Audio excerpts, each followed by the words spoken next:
ओशो कहते हैं, विज्ञान तो पत्थर की तरह है और काव्य फूल की तरह। चाहो तो काव्य को इनकार भी कर सकते हो, चाहो तो सौंदर्य को अस्वीकार भी कर सकते हो, चाहो तो यह भी सिद्ध कर सकते हो कि सौंदर्य में कुछ नहीं रखा है, लेकिन होता तो है। यह छप्पर पर हो रही वर्षा, यह बूंदाबांदी जो सुन सकता है, उसे इसमें ओंकार का नाद भी सुनाई पड़ेगा। जो सुन सकता है, उसे अनाहत की झलक भी मिल जाएगी। अन्यथा सिर्फ शोरगुल है, अन्यथा सिर्फ आवाज़ है। शायद विघ्न भी पड़े, शायद तुम्हारे सोच विचार में व्यवधान भी आ जाए। शायद तुम चाहो कि यह उपद्रव है, यह उत्पात ना होता तो अच्छा था। वृक्षों से गुजरती हवाएं सिर्फ अंधड़ हो सकती हैं, लेकिन जिसके पास देखने की क्षमता है, उसके लिए वृक्षों से गुजरती हवाओं में महासंगीत भी छिपा है।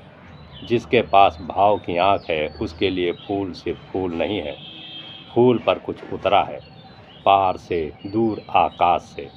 फूल उसके लिए परमात्मा का मंदिर है, क्योंकि फूल की सुकुमारता में इस अस्तित्व की सुकुमारता प्रकट हुई है, और फूल के रंगों में इस अस्तित्व का आहात प्रगाढ़ होकर प्रकट हुआ है, और फूल की गंध में इस अस्तित्व की अर्थवत्ता, गरिमा, गौरव और उसकी पगध्वनियाँ उसे सुनाई पड़ेंगी। काव्य के लिए हृदय को नाचने की कला आनी चाहिए।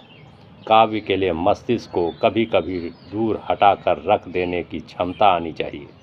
मस्तिष्क उपयोगी यंत्र है, लेकिन 24 घंटे उसे पकड़कर बैठने रहना मूर्खता है।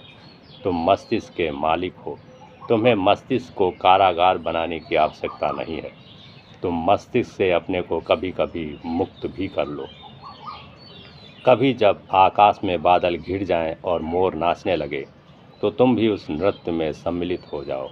और जब कभी दूर से रात के अंधेरे में कोयल की आवाज़ आए, तो अपने हृदय को खोलना, अपने हृदय के भीतर उसे आमंत्रित करना।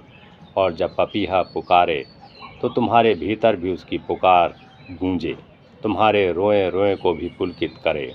और जब सूरज उगे या सूरज डूबे, तो ऐसे ही मत बीत जाने देना। दोनों ये अद्भुत क्षण हैं, तुम्हारे भीतर कुछ उगे और तुम्हारे भीतर कुछ डूबे।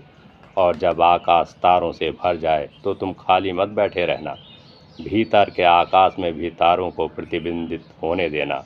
एक झील बन जाना चैतन्य की, कि तुम्हारे भीतर सारा आकाश उतर आए। तब धीरे धीरे तुम्हें काव्य का स्वाद लगेगा। तब तुम नाच सकते हो, गा सकते हो, बांसुरी बजा सकते हो, इकतारा छेड़ सकते हो, आनंदित हो सकते हो, प्रसन्न हो सकते हो।